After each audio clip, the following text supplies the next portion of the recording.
ये तस्वीरें देखिए, सोशल मीडिया में दर्जनों चैनल है और ये तमाम जो मैंने आज तस्वीरें ली है, ये आज ईवीएम को लेकर एक राजधानी दिल्ली में बड़ी बैठक हुई है, जिसमें दिल्ली के पूर्व सोशल जस्टिस मंत्री और वर्तमान विधायक राजेंद्र पाल गौतम, सुप्रीम कोर्ट के वकील महमूद प्राचा, भानु प्रताप सिंह, डॉक्टर रतनलाल, सूरज मंडल और ऐसे तमाम बड़े नाम जो इस ईवीएम के लेकर बैठक में मौजूद थे और उन्होंने ईवीएम के विरोध का ऐलान किया है। इसको लेकर दो बड़े कार्यक्रम भी हो रहे हैं।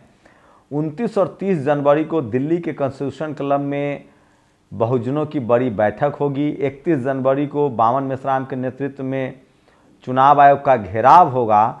लेकिन इसी बीच जो सबसे बड़ी खबर है, 22 जनवरी तक आप अपना चुनाव आयोग वोट डालने के लिए नाम रजिस्टर्ड करवा सकते हैं।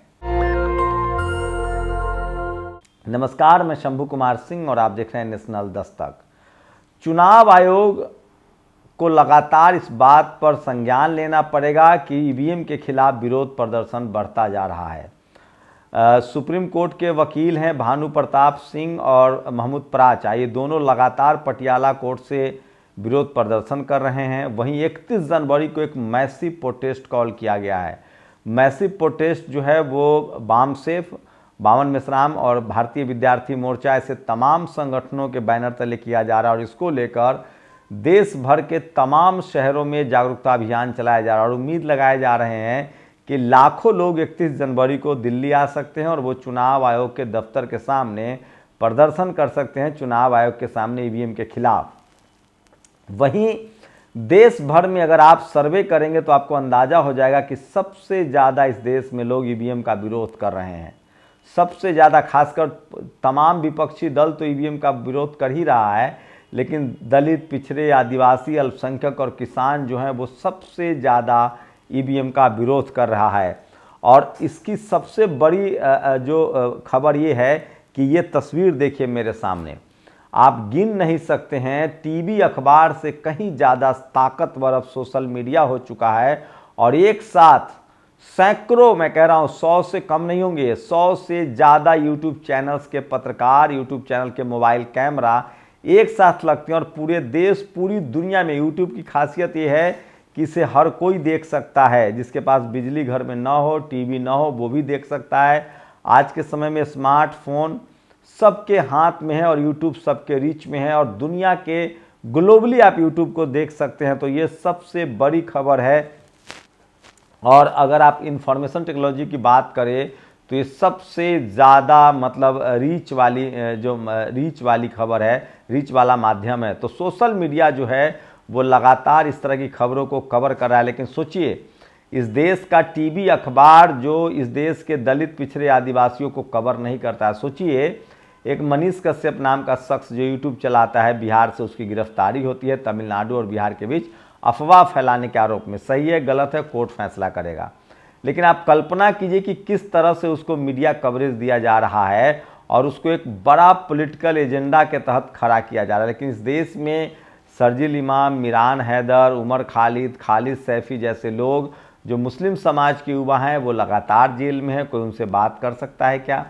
तो इस देश में दलित, पिछड़े, आदिवासी जो भी हों, चाहे आप किसान समुदाय से हो, अब तो जाट, गुर्जर, पटेल, मराठाओं को भी इग्नोर किया जा रहा है। मराठा आंदोलन को कवर नहीं किया गया, किसान आंदोलन को कवर नहीं किया गया, यहाँ तक कि उसके खिलाफ बोला जाता है।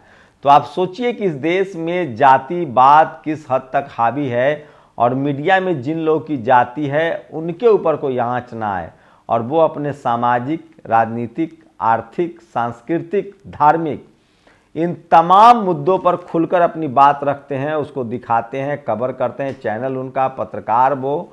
लेकिन वहीं इस देश के 90-95% लोगों की बातें अब तक कहीं नहीं पहुंच पाते और उनको वो नहीं दिखाते हैं। तो इनको आप मीडिया तो बिल्कुल नहीं कह सकते हैं, लोग जातिवादी गिरोह है, जातिवादी अड्डा है। लेकिन अब जो एक वैकल्पिक मीडिया है, सोशल मीडिया ने पूरा खेल बदल दिया है और इस वीडियो से आप अंदाज़ा लगा सकते हैं कि सोशल मीडिया की रीच कितनी है। तो भारत में लगभग 25 से 30 करोड़ लोगों तक रोज़ सोशल मीडिया पहुंच रहा है और यूट्यूब के जरिए लोग अपनी बातें पहुंचा रहे हैं। और इसी कड़ी में ईवीएम ने पूरे देश को झकझोर रखा है और लगभग इस देश के 90-95% लोग जो हैं वो ईवीएम के खिलाफ है। सिर्फ सत्ताधारी दल और सत्ताधारी दल के समर्थकों के अलावा और कोई ईवीएम के साथ नहीं है। इसी को लेकर 29 और 30 जनवरी को दिल्ली के कॉन्स्टिट्यूशन क्लब में बड़ी बैठक हो रही है WTA के जरिए, वी द पीपुल संगठन के जरिए। इसमें आप आकर शरीक हो सकते हैं, अपनी प्रतिक्रिया भी दे सकते हैं। तो बैलेट पेपर से चुनाव हो, इसको लेकर ये बड़ा प्रदर्शन हो रहा है जो मैं आपको बता रहा हूं। उसके बाद दूसरी सबसे बड़ी खबर है 31 जनवरी को ईवीएम के खिलाफ चुनाव आयोग का घेराव हो सकता है। और वहीं सोचिए किस तरह से आज सबसे बड़ी प्रेस कॉन्फ्रेंस हुई है जिसकी मैं तस्वीरें दिखा रहा हूं। लेकिन एक खबर जो आपके लिए बहुत ज़रूरी है, 22 जनवरी तक चुनाव आयोग के वेबसाइट पर जाकर आप इनरोल कर सकते हैं अपना नाम। अगर आप 2024 में वोट डालना चाहते हैं, पहली बार 18 साल हुए हैं, तो भी आप अपना मतदाता सूची में इनरोलमेंट करा सकते हैं। अपने BLO से संपर्क कर सकते हैं। आपके नज़दीक के जो चुनाव आयोग का दफ्तर है वहाँ जाकर संपर्क कर सकते हैं और पहला वोट आप गिरा सकते हैं, इनरोल कर सकते हैं। तो अगर आप 18 साल के हैं, 18 साल से ऊपर हैं, तो आप अपना इनरोलमेंट जरूर कराइए। 22 जनवरी तक चुनाव आयोग के वेबसाइट पर भी इसका इनरोलमेंट हो रहा है। और अगर आपकी जानकारी में कोई है जो गलत तरीके से जिसका वोटिंग लिस्ट में नाम दर्ज है, तो खासकर दलित, पिछड़े, आदिवासी, बहुजन समाज, किसान कम्युनिटी को बहुत ज़्यादा सजग होने की ज़रूरत है कि वो ज़रूर इनरोलमेंट कराएं। और ये सबसे बड़ी खबर है। लेकिन आज ईवीएम को लेकर बड़ी बैठक हुई है जो मैं आपको तस्वीरें दिखा रहा हूँ। और इन तमाम लोगों ने, जिसमें महमूद पराचा हैं, भानु प्रताप सिंह हैं, उसके बाद राजेंद्र पाल गौतम हैं, दिल्ली के विधायक हैं, इन सब लोगों ने तय किया है कि किसी भी कीमत पर ईवीएम से हम चुनाव नहीं होने देंगे। और ईवीएम को लेकर लगातार लोगों में असंतोष बढ़ रहा है। ईवीएम पर लोग लगातार सवाल पूछ रहे हैं। और सवाल है कि दुनिया के किसी भी आधुनिक तकनीक से लैस देशों में बिल्कुल ईवीएम से चुनाव नहीं होता है। यहाँ तक कि जहाँ तक ईवीएम का कंसेप्ट आया, ईवीएम बनाया, वहाँ भी चुनाव नहीं होता है। भूटान, भारत जैसे देशों में ही ईवीएम से अब चुनाव हो रहे हैं। बताया जा रहा है कि सिर्फ 4 देश है दुनिया में जहाँ ईवीएम से चुनाव होता है। लेकिन जो यूरोप के देश हैं वहाँ तो बिल्कुल नहीं ईवीएम से चुनाव होता है। अमेरिका, ब्रिटेन, जर्मनी, फ्रांस, ये सब टेक्नोलॉजिकली हाई देश हैं, यहाँ तो बिल्कुल ही ईवीएम से चुनाव नहीं होता है। तो ईवीएम को लेकर लगातार लोगों का गुस्सा बढ़ता जा रहा है। और 2024 में हो सकता है कि ईवीएम सबसे बड़ा पॉलिटिकल मुद्दा हो। तो इस समय की सबसे बड़ी खबर बता रहा हूँ, राजधानी दिल्ली में ईवीएम के खिलाफ बड़ी बैठक हो रही है। और टीवी अखबार भले न दिखाए, लेकिन सोशल मीडिया के जरिए खबरें पहुंच रही है। टीवी अखबार, मैं बार बार कह रहा हूँ इस देश के किसानों से, दलितों से, आदिवासियों से, पिछड़ों से, कि आप किसी कीमत पर टीवी मत देखिए। टीवी आपके संवैधानिक अधिकार के खिलाफ है। टीवी आपके धार्मिक अधिकार के खिलाफ है।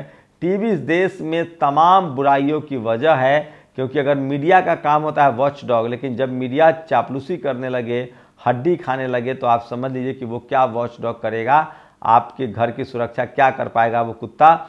उसी तरह से मीडिया जब सेक्रीफाइस कर दे, मीडिया जब सरेंडर कर दे, और मीडिया जब जातिवादी हो जाए, तो वो देश की अखंडता, संप्रभुता, देश का संविधान उसके लिए सेकेंडरी हो जाता है।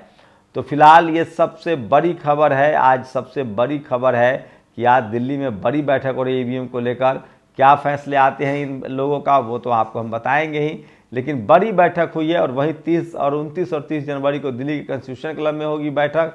उसके बाद 31 जनवरी को बामन मिश्राम के नेतृत्व में, विद्यार्थी मोर्चा के नेतृत्व में जो वामसेफ के कार्यकर्ता हैं, वो सीधे सीधे चुनाव आयोग का राजधानी दिल्ली में घेराव करेंगे। तो ये आज की बड़ी खबर है। लेकिन सोशल मीडिया की ताकत देखिए, ये जो मेरे पीछे देख रहे हैं, सब के सब सोशल मीडिया की ताकत हैं, जो इनकी वजह से इस देश के बहुजनों को खबरें मिल रही है। इनकी वजह से सिस्टम डाइवर्स हो रहा है।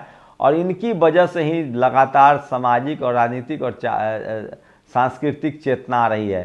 तो ये बड़ी खबर थी। और अगर आपने अपना नाम नहीं दर्ज कराया वोटर लिस्ट में, या आपका नाम नहीं है, तो 22 जनवरी तक आप दर्ज करा लें, नहीं तो फिर चूक न जाए। शुक्रिया। नेशनल दस्तक की आपसे गुजारिश है कि अगर इसको बचाना चाहते हैं तो नेशनल दस्तक को सब्सक्राइब करने के लिए रेड कलर के सब्सक्राइब बटन को दबाएं, फिर बेल आइकन की घंटी दबाएं। नेशनल दस्तक को बचाने के लिए बहुत जरूरी है कि हर खबर को शेयर करें, लाइक करें, कमेंट जरूर करें।